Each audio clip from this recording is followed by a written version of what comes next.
Welcome to Nvidia. For nearly 30 years, Nvidia's chips have been coveted by gamers. Customers need to access Nvidia AI easier and faster. Nvidia is going to be the world's largest company. For years, haters have been saying that Nvidia's time at the top is almost over. As soon as the custom PC hype dies down, Nvidia will get crushed.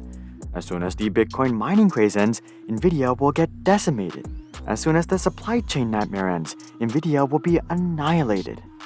But time and time again, Nvidia has shown more resilience than any big tech stock on the market. For example, just last year, Nvidia saw a 68% sell-off due to the recession and the general fears about tech. But unlike Intel, who stayed down, Nvidia has already rebounded 158%. In fact, they're only 20% away from their all-time highs as we speak. This makes Nvidia the 7th largest company in the world with a market cap of $650 billion. But that's not to say that the haters don't have some valid concerns like Nvidia's valuation. Nvidia is hands down the most richly valued big tech company, even more richly valued than Tesla. Take their financials for example. In the past 12 months, Nvidia has only pulled in $4.3 billion in net income. For perspective, if Apple was the same size as Nvidia, they would be pulling in $25 billion, or over 5 times more. But just because Nvidia has a rich valuation doesn't mean that they won't continue growing in terms of fundamentals and market cap. In fact, it's highly likely that this is the case. They've got a foot in consumer-grade products, a foot in enterprise-grade products, and a ginormous foot in AI. But it wasn't always like this. Nvidia has been around since 1993, and up until 2016, this is how their stock graph looked.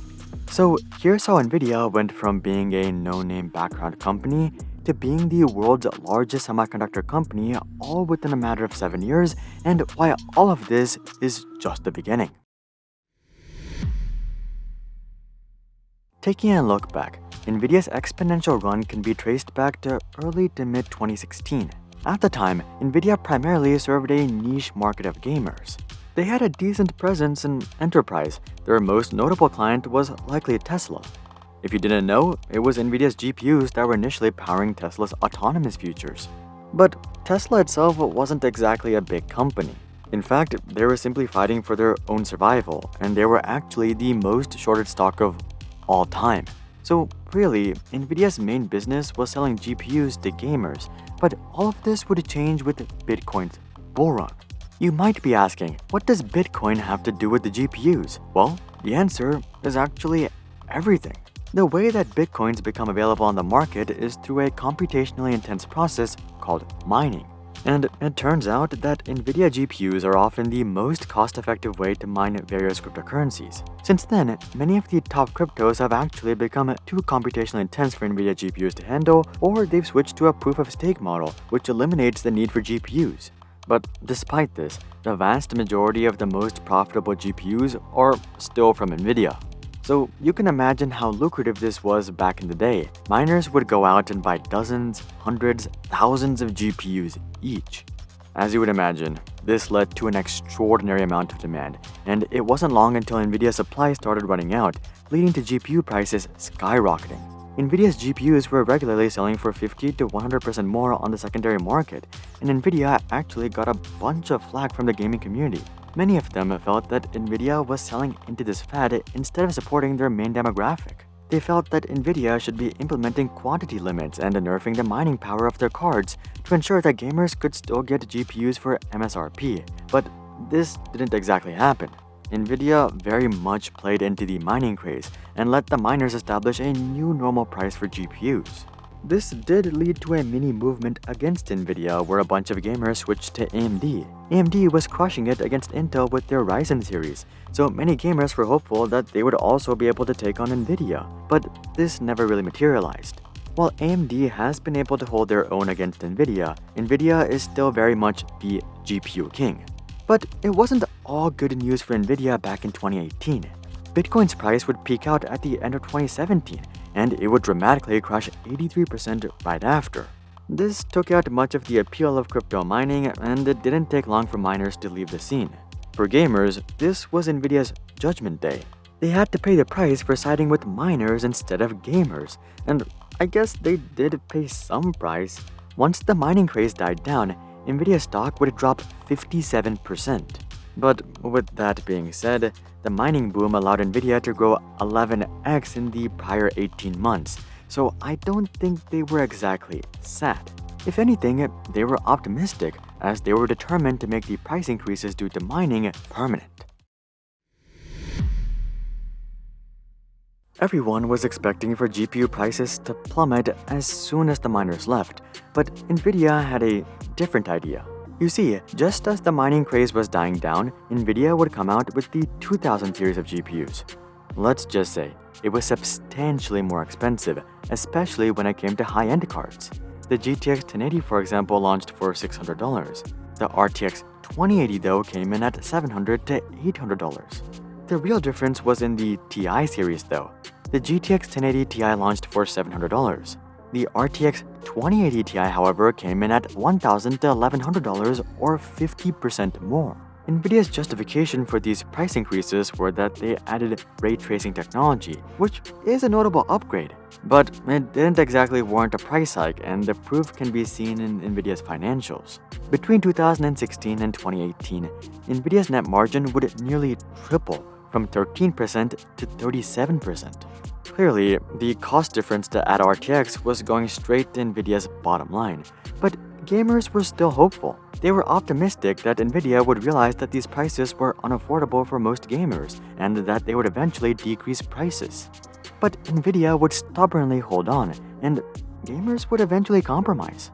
The ones that didn't would end up having to pay even more, as Nvidia would experience yet another boom in 2020. As everyone now knows, 2020 would bring with it the pandemic, which caused everyone to stay at home. This led to an unprecedented number of people buying gaming PCs and getting into gaming. But the pandemic didn't just bring more demand, it also brought less supply. When China is shut down every other week and there are new obstacles in every step of the production process from factories to logistics, it's no wonder why companies entered a supply chain crisis. For companies that relied on volume of goods sold, this was devastating. But for a company like Nvidia who could just jack up the prices, this was a gold rush, and don't even get me started on the secondary markets. Remember how prices were hiked 50 to 100% during the mining boom? Well, this time prices would be hiked 3, 5, 10x. People were literally auctioning off GPUs as if it was some sort of antique product, and Nvidia would of course just fuel the fire with yet another series of cards, the 3000 series. This time, Nvidia took the Apple approach. They realized that they get a bunch of backlash when they increase the price of a given series. So they decided, why not just add another tier of GPUs like the iPhone Pro series?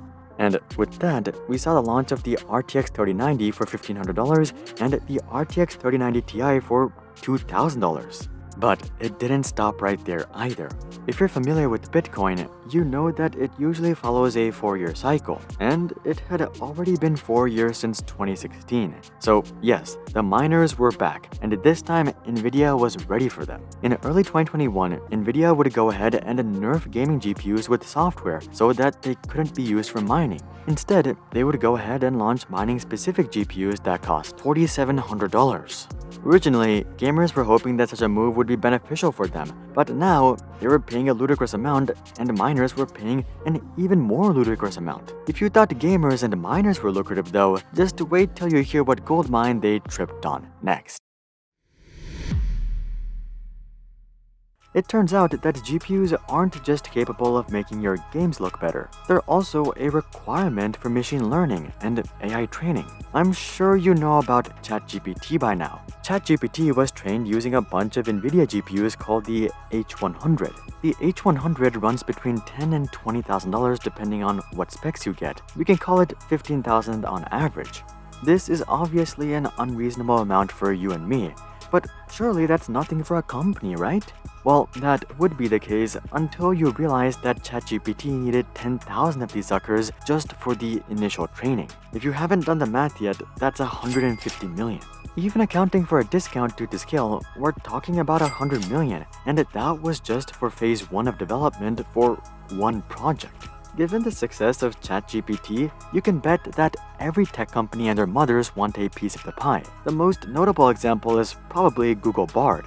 Over the past couple of years, Google has tried to develop their own computational devices called TPUs, but Google has by no means been able to replace Nvidia. In fact, I don't even think they're trying to replace Nvidia, as they're actually promoting Nvidia products. They're literally cloudifying Nvidia GPUs and making that into its own business. If buying this much computation power for your AI business is a bit too much, don't worry, you can just rent it from Google instead. Most tech giants, however, are of course opting to just work with Nvidia directly. Tesla, for example, is using 5,760 Nvidia A100 GPUs to train their self-driving. Each of these GPUs costs a cold 10 Gs, so Tesla's setup costs $57 million, not including the setup, maintenance, and lease. A similar story can be seen with Meta as well. They've actually been using Nvidia GPUs since 2017, when they got access to 22,000 of their V100 GPUs. As you can see, Nvidia is not just a monopoly in this sector, they're literally the only viable solution. And that's not because of a lack of competition. Companies like AMD, Intel, Qualcomm, TSMC, and AWS all see this opportunity. It's just extraordinarily difficult to catch up to Nvidia when they have a lead of 20 to 30 years in the GPU scene. So let's just say, Nvidia isn't going anywhere anytime soon. Hearing all this, you might be saying that Nvidia just got lucky with all these booms. They just got lucky that there was a gaming boom, and then a mining boom, and then a machine learning boom, and then an AI boom. But that's completely untrue. Luck is what happens when preparation meets opportunity. The reality is that Nvidia saw this vision 30 years ago in 1993. It simply wasn't till 23 years later that the rest of the world realized how vital this technology really is. First, it was the gaming community, then it was the mining community, then it was the enterprise community, and now it's the AI community.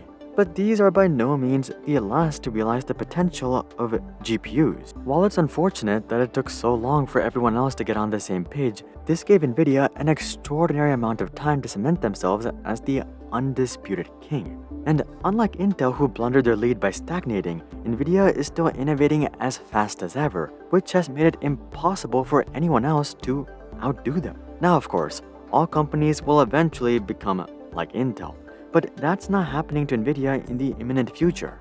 Here's what's happening instead. Tech itself is a gold mine, and you have all these companies, Google, Microsoft, Tesla, Apple, Facebook, all digging for gold. So far, they've been pretty successful at finding gold, but whether they hit gold or not doesn't matter for Nvidia, because they're the ones selling the shovels, and that's why Nvidia will become the world's largest company. The only company that can steal this title from Nvidia, in my opinion, is Tesla.